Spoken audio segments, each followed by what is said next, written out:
Aduh, tes 1 2 3 nyala. Ada, halo semua, balik lagi di channel gua.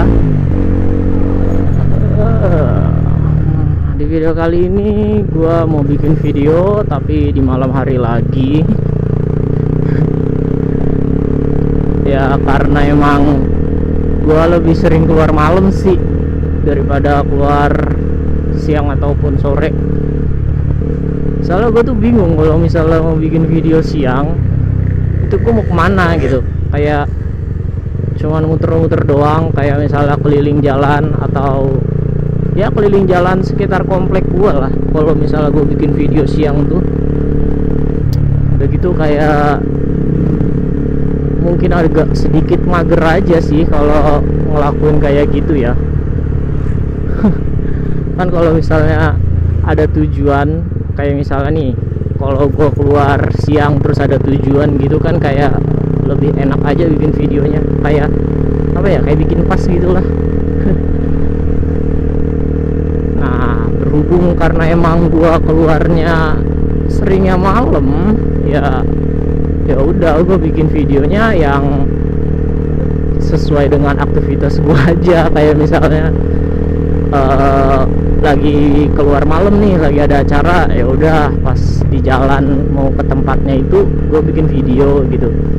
Karena emang gue itu kalau misalnya bikin video kayak gini tuh karena apa ya, kayak ngilangin gabut di jalan aja sih sebenarnya. Soalnya tuh sumpah gue tuh kalau misalnya naik motor nih sendiri, apalagi jalanan kayak sepi gitu kan, itu gue ngantuk, sumpah ngantuk banget. Sebenarnya bisa sih disiasatin pakai dengerin musik atau apa gitu, cuma kalau pakai headset kayak kedap banget suaranya, kayak gua malah takutnya kayak nggak terlalu fokus sama jalanan sekitar gitu. Jadi ya udahlah, gua siasatin dengan cara bikin vlog kayak gini aja selama di jalan. Oh ya, di video kali ini sih gue mau bikin video tentang pengalaman gue aja sih, tentang pengalaman gue make motor sport itu buat harian, gimana rasanya. Kenapa gue bikin video yang bahas topik ini, karena ya gue mau sharing-sharing aja sih tentang pengalaman gue atau yang pernah gua rasain gitulah. Kan siapa tahu juga mungkin dari teman-teman semua ada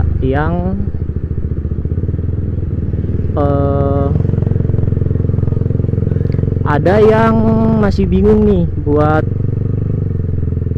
beli motor sport buat harian itu enak apa enggak gitu. Maksudnya itu kayak nyaman atau enggak gitu ya dipakainya. Cuma di sini gue cuman mau ngomongin di segmen 150 cc aja sih ya, karena jujur gue belum pernah ngerasain motor 250 cc ataupun di atasnya. Sebenarnya pernah sih ngerasain, cuma kalau untuk harian kayaknya belum pernah. Jadi mungkin di sini karena gue pakai motornya 150 cc buat harian, mungkin gue bakal bahas yang di segmen 150 cc nya aja gitu. Yang pertama itu di bagian ergonomi. Waduh, ini kenapa ditutup nih?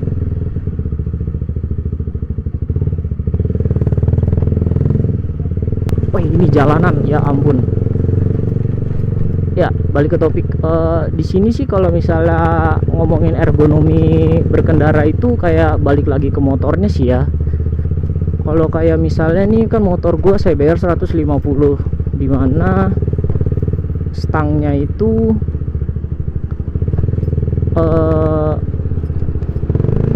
tipenya kayak upper yoke, kayak apa ya, kayak misalnya bukan under yoke gitu, kayak nggak terlalu nunduk banget lah. Jadi posisi setangnya itu masih dibilang agak nyaman.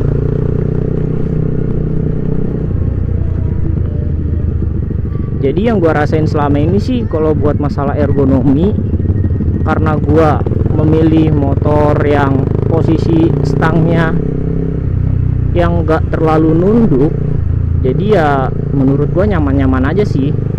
Maksudnya kayak nggak terlalu pegel berlebihan gitu. Bahkan setelah gua ganti stang GSX pun yang dimana stangnya itu kayak lebih nunduk gitu dibanding stang ori CBR itu sendiri, udah gitu gua turunin juga lagi shocknya, itu nggak terlalu pegel loh. Maksudnya rasanya itu kayak nggak terlalu pegel kayak kita make motor yang emang stang bawaannya udah underyoke. Begitu menurut gua. Jadi kalau misalnya kalian pengen pakai motor ini tapi nggak mau pegel, ya coba kalian pilih motor sport yang 150 tapi yang stangnya itu upper yoke gitu. Kalau enggak jangan pilih yang under yoke. Cuma sih menurut gua kalaupun kita make stang yang under yoke pun, kalau misalnya udah keseringan make itu nggak bakal kerasa kok pegel ya. Itu kenapa gue bilang kayak gitu, karena ya itu sharing dari temen gue juga sih yang kebanyakan pada pakai R15 GSX. Itu mereka emang ngerasain pegel kayak di awal doang. Cuma kalau misalnya udah adaptasi nih sama motornya, rasa pegelnya itu bakal hilang kok nanti dengan sendirinya gitu. Karena emang tulang belakang kita itu kayak butuh penyesuaian gitulah, penyesuaian buat posisi riding motornya gitu. Ya, yang kedua itu tentang konsumsi bensin.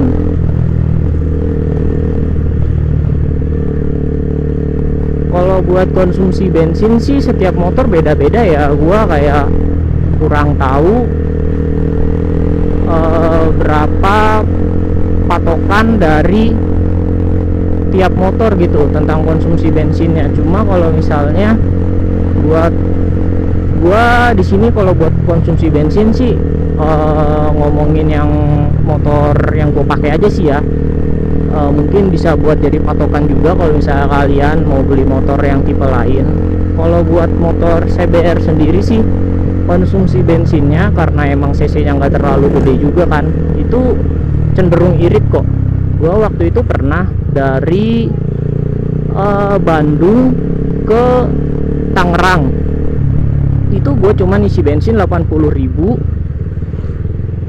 dan itu nyampe. Maksudnya nggak perlu ngisi-ngisi lagi gitu. Kayak 80.000 ya udah, kayak misalnya bukan PP sih, jarak dari Tangerang ke Bandung gitu, kayak nggak perlu isi bensin lagi. Dan itu kondisi motor gue sebelum isi bensin itu bar bensinnya udah nunjukin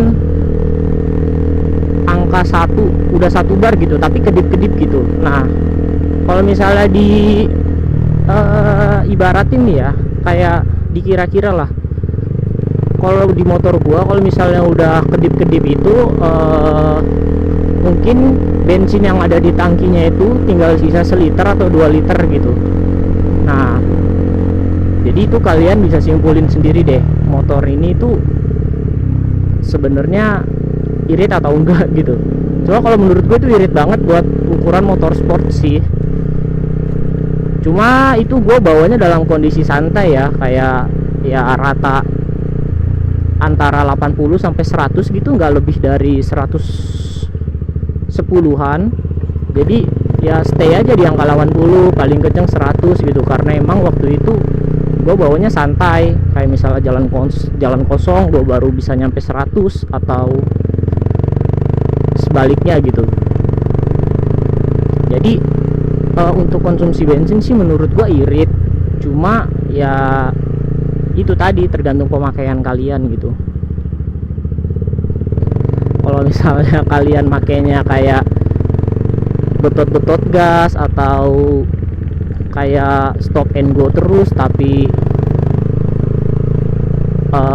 ngegasnya kayak nggak santai gitu, kayak misalnya ugal-ugalan atau sering kebut di jalan, ya mungkin konsumsi bahan bakarnya bisa lebih banyak gitu. Yang ketiga deh, lanjut ke poin ketiga itu untuk boncengan. Nah, kalau untuk goncengan juga, kalau menurut gue sih, kalau buat desain-desain motorsport sekarang ya, itu kata gue sih kurang. Kenapa kurang? Karena tipe jok boncengersnya itu udah pada misah semua sama posisi jok dari pengendara. Itu yang motor fairing sih. Cuma kalau misalnya kalian suka motor naked, ya itu masih ada gitu yang joknya nggak tandem. Maksudnya kayak joknya itu masih nyatu sama jok pengendara. Cuma kalau misalnya motor gue ini kan yang tipe lama ya, maksudnya CBR yang tipe lama, yang generasi ke 3 atau 4 ya kalau nggak salah. Nah, itu joknya masih nyambung sama pengendara. Jadi buat boncengan juga kayak enak-enak aja. Maksudnya nggak nimbulin perasaan yang menyiksa buat orang yang kita gonceng gitu. Kayak misalnya bikin pegel atau sering melorot gitu kan goncengannya, maksudnya sering melorot ke depan gitu. Jadi begitu. Balik lagi sih, itu tergantung selera kalian ya. Kalau misalnya kalian gak terganggu sama hal seperti itu, ya monggo bisa diambil untuk motor tipe-tipe seperti itu. Cuma kalau misalnya kalian emang terpaksa motor hariannya dipakai buat goncengan, maksudnya dipakai sering-sering goncengan gitu, gua saranin sih kalian ngambil motor naked aja gitu, yang notabene nya kayak lebih enak gitulah buat goncengan, karena emang kondisi duduknya juga udah sesuai kan gitu. Yang terakhir deh, harga. Nah nih, untuk harga, maksudnya harga buat pembeliannya lah, udah termasuk pembelian sama perawatan gitu ya. Kalau untuk pembelian dulu deh, kalau untuk pembelian ini sih kayak relatif gitulah, mahal atau enggaknya itu kan tergantung dari kita gitu kan ya, budgetnya berapa gitu. Sebenarnya sih kalau misalnya kalian mau beli motor sport tapi murah, kalian bisa ambil yang bekas gitu loh. Maksud gua beli motor sport tapi bekas, yang bukan yang baru gitu. Itu bisa jadi pilihan juga sih, karena harganya juga kan. Matic berapa sih kalau misalnya harga barunya itu, kalau nggak salah Honda Beat aja itu sekitar 18 ya atau 17 gitu. Nah, kalau kalian ngeluarin harga 17 atau 18 juta nih misalnya budget kalian, itu kalian sebenarnya udah bisa sih beli cash motor sport tapi dalam kondisi bekas. Cuma ya itu, kalau misalnya kalian mau ngambil motor bekas ya pinter-pinternya kalian milih aja sih. Cuma gue juga selama ini kan kayak belum ada gangguan gitu.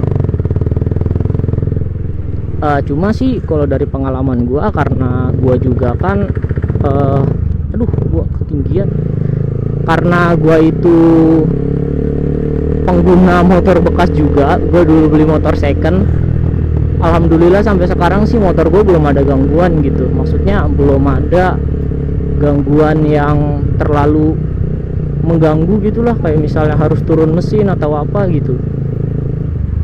Karena emang gue waktu itu kayak selektif banget sih dalam pemilihan motornya. Maksudnya kayak gue surveinya lama, kalau pilih-pilih unitnya juga terhitung lama gitu. Jadi gue nggak buru-buru gitu dalam milih unit motor bekasnya gitu. Jadi ya motornya jadi awet gitu, kayak maksudnya dapat unit yang sehat, yang nggak penyakitan gitu. Dan untuk perawatannya juga sih ya kalau misalnya kalian kira-kira ya emang harganya kayak lebih mahal dari motor matic biasa gitu. entah itu dari olinya atau misalnya rusak mesin atau apa gitu, cuma tetap worth it kok. Kayak kalian dapat motor keren buat harian kan gitu. Jadi ya worth it aja lah. Kayak misalnya ada rupa ada barang gitulah. Ya mungkin ini aja sih ya videonya ya. Intinya sih balik lagi ke kalian juga sih.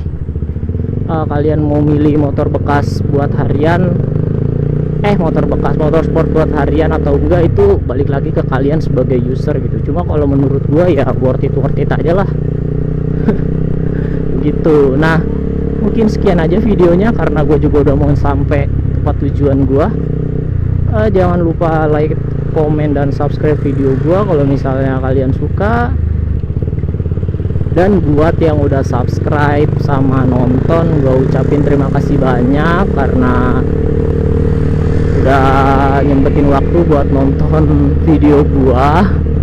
Ya mungkin kalau ada kesalahan kata dari gua mohon maaf. Ya gua pamit, sampai ketemu di video gua selanjutnya. Bye.